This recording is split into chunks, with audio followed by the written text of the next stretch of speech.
ஒரு வீட்டில் சிரிப்பு இருக்கிறது, அதே வீட்டில் கண்ணீரும் இருக்கிறது.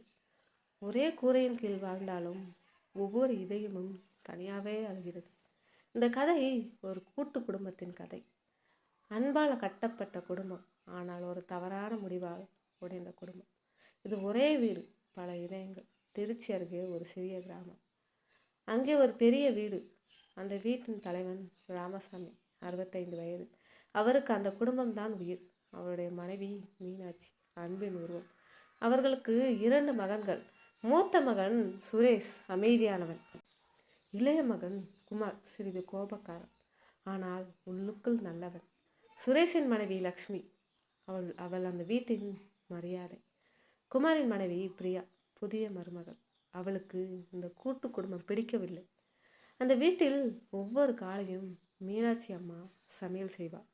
சுரேஷ், குமார் சாப்பிட வாங்க என்று அழைப்பார். அனைவரும் சேர்ந்து உட்கார்ந்து சாப்பிடுவார்கள். அந்த வீட்டில் பணம் அதிகம் இல்லை, ஆனால் அன்பு நிறைந்து இருந்தது. ராமசாமி தினமும் சொல்வார், நம்ம குடும்பம் எப்பவும் ஒன்றா இருக்கணும். அந்த வார்த்தை தான் அந்த வீட்டின் அடிப்படை. ஆனால் அந்த சந்தோஷம் நீண்ட நாள் நிலைக்கவில்லை. பிரியா அந்த வீட்டிற்கு வந்த முதல் நாளிலிருந்து அவளுக்கு அந்த வாழ்க்கை பிடிக்கவில்லை. ஒரு நாள் பிரியா குமாரிடம் சொன்னாள், எனக்கு இந்த கூட்டு குடும்பம் பிடிக்கல. குமார் அதிர்ச்சியாக கேட்டார், ஏன் பிரியா? பிரியா, நம்ம வாழ்க்கையை நம்மாலே வாழணும், எதுக்கு எல்லாரும் கீழ்ப்படிந்து வாழணும்? அந்த வார்த்தை குமாரின் மனதில் ஒரு விதையாய் விழுந்தது. அந்த நாள் முதல் பிரியா மாற்றம் அடைந்தாள். மீனாட்சி அம்மா சொன்ன வேலைகளை செய்யாமல் அவள் தனியாக இருந்தாள். ஒரு நாள் மீனாட்சி அம்மா மெதுவாக சொன்னாள், பிரியா, கொஞ்சம் உதவி பண்ணலாமா? பிரியா கோபமாக சொன்னாள், நான் வேலைக்காரி இல்லை. அந்த வார்த்தை மீனாட்சி அம்மாவின் இதயத்தை உடைத்தது. அவள் அமைதியாக கண்ணீர் விட்டாள். அதை பார்த்த சுரேஷ் மனதில் வலி உணர்ந்தான். அந்த இரவு பிரியா மீண்டும் குமாரிடம் சொன்னான், நம்ம தனியாக போயிடலாம். குமார், அம்மா அப்பாவை விட்டு எப்படி போக முடியும்? பிரியா, அப்படின்னா நான் இங்கு இருக்க முடியாது. அந்த வார்த்தை குமாரின் மனதை உடைத்தது. ஒரு பக்கம் மனைவி, மற்றொரு பக்கம் குடும்பம். அவன் என்ன செய்ய என்று தெரியாமல் நின்றான். அடுத்த நாள் ராமசாமி தனது நண்பரிடம் சொன்னான், என் குடும்பம்தான் என் பெருமை. என் பிள்ளைகள் எப்பவும் ஒன்றா இருக்கணும். அவர் கண்களில் மகிழ்ச்சி. ஆனால் அவருக்கு தெரியவில்லை அந்த குடும்பம் உடையப் போகிறது என்று. ஒரு நாள் இரவு குமார் தனது அப்பாவிடம் சொன்னான், அப்பா, நான் தனியாக போயிடுறேன். அந்த வார்த்தை மின்னல் போல விழுந்தது. மீனாட்சி அம்மா அழ ஆரம்பித்தார். சுரேஷ் அதிர்ச்சியில் நின்றார். ராமசாமி அமைதியாக குமாரை பார்த்தார். அவரது கண்களில் கண்ணீர். அவர் மெதுவாக கேட்டார், நான் என்ன தவறு செய்தேன் மகனே? குமார் பதில் சொல்ல முடியவில்லை. அவன் அமைதியாக நின்றான். அந்த இரவு அந்த வீட்டில் யாரும் தூங்கவில்லை. அந்த குடும்பம் உடைய ஆரம்பித்தது. ஒரு தவறான முடிவு ஒரு குடும்பத்தை உடைக்கப் போகிறது. குமார் உண்மையிலேயே வீட்டை விட்டு போவானா? ராமசாமியின் இதயம் இந்த அதிர்ச்சியை தாங்குமா? அடுத்த பகுதியில் இந்த குடும்பத்தின் வாழ்க்கை முழுவதும் மாறப்போகிறது. ஒரு குடும்பத்தை உடைக்க எப்போதும் பெரிய காரணம் தேவையில்லை. சில நேரங்களில் ஒரு வார்த்தை போதும், ஒரு முடிவு போதும். நேற்று வரை ஒன்றாக இருந்த குடும்பம் இன்று பிரிவின் வாசலில் நின்றது. அந்த இரவு ஒரு அப்பாவின் இதயம் உடைந்த இரவு. அந்த இரவு ராமசாமி படுக்கையில் இருந்தார். ஆனால் தூக்கம் வரவில்லை. அவரது கண்களில் கண்ணீர். அவர் மெதுவாக தனது மனைவி மீனாட்சியிடம் சொன்னார், நம்ம குமார் நம்மை விட்டு போயிடுவான்னு நான் நினைக்கல. மீனாட்சி அழுதபடி சொன்னார், நம்ம பிள்ளையை நாம் எப்படி வளர்த்தோம்? இந்த வார்த்தைகள் அந்த வீட்டின் சுவர்களையே அள வைத்தது. அடுத்த நாள் காலை அந்த வீட்டில் வழக்கமான சத்தம் இல்லை. யாரும் பேசவில்லை. மீனாட்சி சமையல் செய்தார். ஆனால் யாருக்கும் சாப்பிட மனமில்லை. சுரேஷ் தனது தம்பதியை பார்த்தான். குமார், இந்த முடிவை மாற்றிக்கோ. குமார் அமைதியாக நின்றான். அவனது கண்களில் குழப்பம். ஆனால் பிரியாவின் வார்த்தைகள் அவன் மனதில் ஒலித்தது. மாலை நேரம் குமார் தனது பொருட்களை எடுத்தார். மீனாட்சி அதை பார்த்ததும் அழ ஆரம்பித்தாள். மகனே போகாதே. குமார் கண்ணீர் விட்டான். ஆனால் பிரியா அவனது கையை பிடித்தாள். வாங்க. அந்த ஒரு வார்த்தை ஒரு குடும்பத்தை பிரித்தது. குமார் தனது அப்பாவை பார்த்தான். ராமசாமி அமைதியாக நின்றார். அவர் எதுவும் பேசவில்லை. அவரது கண்களில் கண்ணீர் மட்டும். குமார் வீட்டை விட்டு வெளியே நடந்தான். மீனாட்சி ஓடி வந்து அழுதாள். குமார், மகனே. ஆனால் குமார் திரும்பி பார்க்கவில்லை. அந்த கதவு மூடிய சத்தம் ராமசாமியின் இதயத்தை உடைத்தது. அவர் திடீரென நாற்காலியில் உட்கார்ந்தார். அவரது கைகள் நடுங்கியது. சுரேஷ் ஓடி வந்து கேட்டான், அப்பா என்னாச்சு? ராமசாமி மெதுவாக சொன்னார், என் குடும்பம் உடைந்து போச்சு. குமார் மற்றும் பிரியா ஒரு சிறிய வீடு எடுத்தார்கள். பிரியா சந்தோஷமாக இருந்தார். இப்போதான் நம்ம வாழ்க்கை ஆரம்பம். ஆனால் குமார் சந்தோஷமாக இல்லை. அவன் தனது அம்மாவையும் அப்பாவையும் நினைத்தான். அவன் மனதில் ஒரு வலி, ஆனால் அவன் அதை வெளியில் காட்டவில்லை. அந்த பெரிய வீடு இப்போது வெறுமையாக இருந்தது. மீனாட்சி தினமும் அழுதாள். சுரேஷ் தனது அப்பாவை பார்த்தான். ராமசாமி அமைதியாக இருந்தார். அவர் பேசுவதையே நிறுத்தினார். ஒரு நாள் அவர் தனது மகனின் புகைப்படத்தை பார்த்து அழுதார். ஒரு நாள் காலை ராமசாமி திடீரென்று மயங்கி விழுந்தார். மீனாட்சி கத்தினாள், சுரேஷ், அப்பா! சுரேஷ் ஓடி வந்தான். அவர் தனது அப்பாவை தூக்கி மருத்துவமனைக்கு கொண்டு போனார். டாக்டர் வெளியே வந்து சொன்னார், அவருக்கு ஹார்ட் பிரச்சனை, அவருக்கு பெரிய மன அழுத்தம் இருக்கு. அந்த வார்த்தை சுரேஷின் இதயத்தை உடைத்தது. அந்த நேரத்தில் குமார் அந்த விஷயத்தை அறியவில்லை. ஒரு மகனின் பிரிவு ஒரு அப்பாவின் உயிரையே எடுத்துக்கொள்ளப் போகிறது. குமார் இந்த உண்மையை அறிந்தால் என்ன செய்வான்? அவன் திரும்பி வருவானா? அல்லது ஒரு குடும்பத்தை உடைப்பது எப்போதும் உண்மை அல்ல. சில நேரங்களில் ஒரு தவறான எண்ணமே போதும். ஒரு தவறான புரிதல் ஒரு இதயத்தை உடைக்கும். இன்று ஒரு மகன் எடுத்த தவறான எண்ணம் ஒரு குடும்பத்தின் வாழ்க்கையை முழுவதும் மாற்றப் போகிறது. மருத்துவமனை. ராமசாமி ஐசியூவில் படுத்திருந்தார். மீனாட்சி வெளியே உட்கார்ந்து அழுதார். சுரேஷ் அமைதியாக நின்றான். டாக்டர் வெளியே வந்து சொன்னார், அவருக்கு ஹார்ட் அட்டாக் வரல, ஆனால் பெரிய மன அழுத்தம் இருக்கு. அவரை சந்தோஷமாக வைத்திருக்கணும். அந்த வார்த்தையை சுரேஷின் மனதை உடைத்தது. அவன் நினைத்தான், இந்த நிலைக்கு காரணம் என் தம்பி. மற்றொரு பக்கம் குமார் தனது புதிய வீட்டில் இருந்தான். அவன் வெளியில் சிரித்தான், ஆனால் உள்ளுக்குள் உடைந்திருந்தான். ஒரு நாள் அவன் தனது அம்மாவுக்கு ஃபோன் செய்ய நினைத்தான். ஆனால் பிரியா சொன்னார், இப்போ நீ ஃபோன் பண்ணாதே, அவர்கள் உன்னை மீண்டும் கட்டுப்படுத்துவாங்க. அந்த வார்த்தை குமாரின் மனதில் ஒரு தவறான எண்ணத்தை உருவாக்கியது. என் குடும்பம் என்னை புரிந்து கொள்ளவில்லை.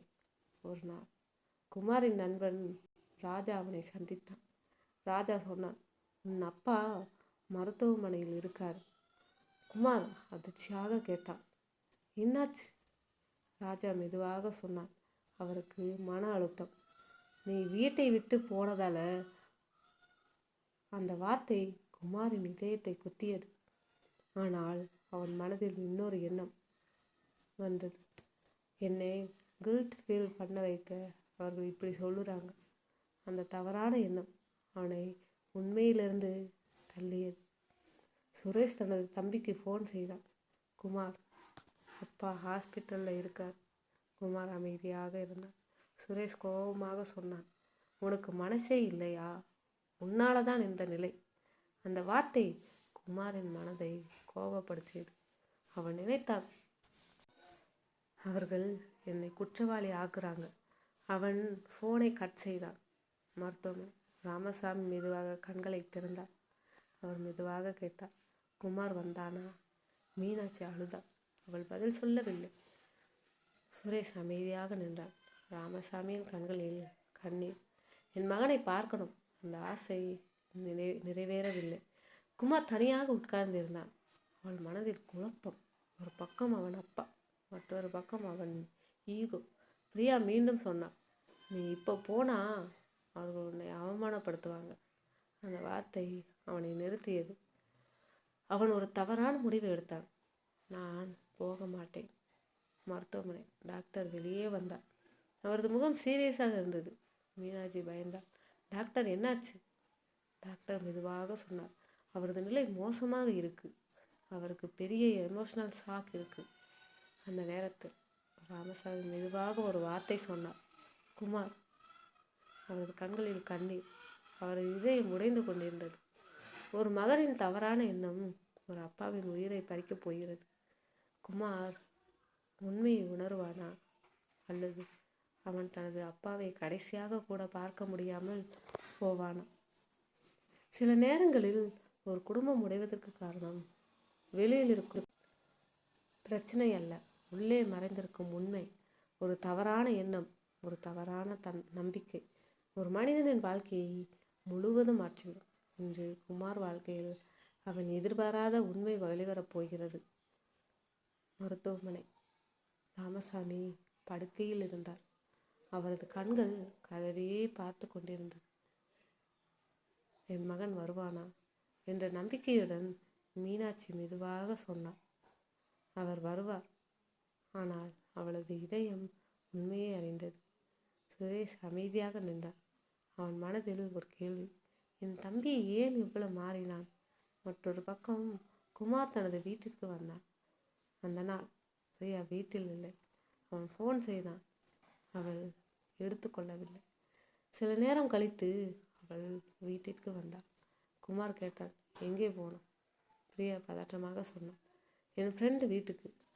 அந்த பதில் குமாரின் மனதில் ஒரு சிறிய சந்தேகத்தை உருவாக்கியது. அடுத்த நாள் குமார் வேலை முடிந்து வீட்டிற்கு வந்தான். வீட்டின் வெளியே ஒரு பைக் நின்றது. அவன் அந்த பைக்கை பார்த்தான். அது அவனுக்கு தெரியாதது. அவன் மெதுவாக வீட்டிற்குள் சென்றான். அங்கே பிரியா யாரோ ஒருவருடன் பேசிக்கொண்டிருந்தாள். அவள் சிரித்து கொண்டிருந்தாள். அந்த சிரிப்பு குமாருடன் அவள் சிரித்ததை விட வேறுபட்டது. அவன் உள்ளே வந்ததும் அந்த மனிதன் உடனே வெளியேறினான். குமார் கேட்டான், யார் அவர்? பிரியா உடனே சொன்னான், என் கசின். ஆனால் அவளது கனவு உண்மையை மறைத்தது. ஒரு நாள் குமார் வேலைக்கு போவதாக சொல்லி வெளியேறினான். ஆனால் அவன் மீண்டும் வீட்டிற்கு திரும்பி வந்தான். அவன் வீட்டின் வெளியே நின்றான். அந்த நேரத்தில் அதே மனிதன் மீண்டும் வீட்டிற்கு வந்தான். குமார் அதிர்ச்சியில் நின்றான். அவன் ஜன்னல் வழியாக பார்த்தான். பிரியா மற்றும் அந்த மனிதன். அவர்கள் நடத்தை ஒரு சாதாரண உறவு இல்லை. அந்த காட்சி குமாரின் இதயத்தை உடைத்தது. அவன் கண்ணீர் விட்டான். அவன் நினைத்தான், நான் என் குடும்பத்தை விட்டு வந்தது இவளுக்காகவா? குமார் கதவை திறந்து உள்ளே சென்றான். பிரியா அதிர்ச்சியில் நின்றான். அந்த மனிதன் பயந்து நின்றான். குமார் கோபமாக கேட்டான், இவர் யார்? பிரியா அமைதியாக நின்றாள். அவள் பதில் சொல்ல முடியவில்லை. அந்த அமைதி அனைத்து உண்மையையும் சொன்னது. குமார் கண்ணீர் விட்டான். நான் என் குடும்பத்தை விட்டு வந்தது உனக்காக. பிரியா அழ ஆரம்பித்தாள். மன்னிச்சிடு. ஆனால் அந்த வார்த்தைக்கு அர்த்தம் இல்லை. குமார் அமைதியாக சொன்னான், நான் எல்லாத்தையும் இழந்துட்டேன். என் குடும்பம், என் அப்பா, என் அம்மா, எல்லாம். அவன் மெதுவாக வெளியே நடந்தான். இந்த முறை அவன் உண்மையிலேயே தனியாக இருந்தான். அவன் எடுத்த தவறான முடிவு அவனது வாழ்க்கையை உடைத்தது. ஒரு மகன் தவறான நம்பிக்கையால் தனது குடும்பத்தை இழந்தான். ஒரு கணவன் தவறான காதலால் தனது வாழ்க்கையை இழந்தான். இப்போது அவன் எங்கே போவான்? அவன் தனது குடும்பத்திடம் திரும்புவானா, அல்லது அவன் வாழ்க்கை முழுவதும் தனியாகவே வாழ வேண்டிய நிலை வருமா? அந்த மழை மெதுவாக பெய்து கொண்டிருந்தது. குமார் தனியாக அந்த சாலையில் நடந்து கொண்டிருந்தான். அவனது மனதில் ஒரு பெரிய வெறுமை. அவன் நினைத்தான், நான் என் வாழ்க்கையில் மிகப்பெரிய தவறு செய்துவிட்டேன். அவன் தனது அப்பாவின் முகத்தை நினைத்தான். அவன் தனது அம்மாவின் கண்ணீரை நினைத்தான். அந்த நினைவுகள் அவனை உடைத்தது. அவன் உடனே ஒரு முடிவு விடுத்தான். நான் வீட்டுக்கு திரும்புகிறேன். வீட்டின் வாசல், அந்த பெரிய வீடு இன்னும் அதே போல நின்றது. ஆனால் அந்த வீட்டின் உள்ளே இருந்த சந்தோஷம் மட்டும் இல்லை. குமார் மெதுவாக அந்த கதவின் அருகே வந்தான். அவனது கைகள் நடுங்கியது. அவன் கதவை தட்டினான். கதவு திறந்தது. அங்கே அவனது அம்மா மீனாட்சி நின்றாள். அவள் குமாரை பார்த்ததும் அதிர்ச்சியில் நின்றாள். குமார், அவளது கண்களில் கண்ணீர் வழிந்தது. குமார் அழ ஆரம்பித்தான். அம்மா, மன்னிச்சிடு. அவன் அவளது காலில் விழுந்தான். அப்பாவின் தருணம். அந்த சப்தத்தை கேட்ட ராமசாமி வெளியே வந்தார். அவர் தனது மகனை பார்த்தார். அவரது கண்கள் கண்ணீரால் நிரம்பியது. குமார் மெதுவாக சொன்னான், அப்பா, நான் பெரிய தவறு செய்துவிட்டேன். நீங்க தான் என் வாழ்க்கை. நான் உங்களை விட்டு போகக்கூடாது. அவன் அழுதான். அந்த கண்ணீர் ஒரு மகனின் உண்மையான வருத்தம். ராமசாமி மெதுவாக தனது மகனை தூக்கினார். அவர் சொன்னார், மகனே, அப்பாவுக்கு கோபம் இல்லை. நீ திரும்பி வந்தது போதும். அவர்கள் இருவரும் கட்டிப்பிடித்து அழுதார்கள். குடும்பம் மீண்டும் ஒன்று சேர்ந்தது. சுரேஷ் அருகில் நின்றான். தனது தம்பியை பார்த்தான். குமார் அவனை பார்த்து சொன்னான், அண்ணா, மன்னிச்சிடு. சுரேஷ் மெதுவாக சிரித்தான். அவன் சொன்னான், நம்ம குடும்பத்தில் மன்னிப்பு கேட்க வேண்டிய அவசியமே இல்லை. அவர்கள் இருவரும் கட்டிப்பிடித்தார்கள். மீனாட்சி அந்த காட்சியை பார்த்து அழுதாள். ஆனால் இந்த முறை அது சந்தோஷ கண்ணீர். ஒரு குடும்பம் சில நேரங்களில் உடையும். ஆனால் உண்மையான அன்பு இருந்தால் அது மீண்டும் சேரும். தவறுகள் மனித வாழ்க்கையின் ஒரு பகுதி. ஆனால் அதை உணர்ந்து திரும்புவது, அதுவே உண்மையான வாழ்க்கை. அந்த நாள் முதல் அந்த வீடு மீண்டும் சிரிக்க ஆரம்பித்தது. ராமசாமியின் கனவு மீண்டும் உயிர் பெற்றது. ஒரே வீடு, பல இதயங்கள். ஆனால் இப்போது அனைத்து இதயங்களும் மீண்டும் ஒன்றாக துடித்தது.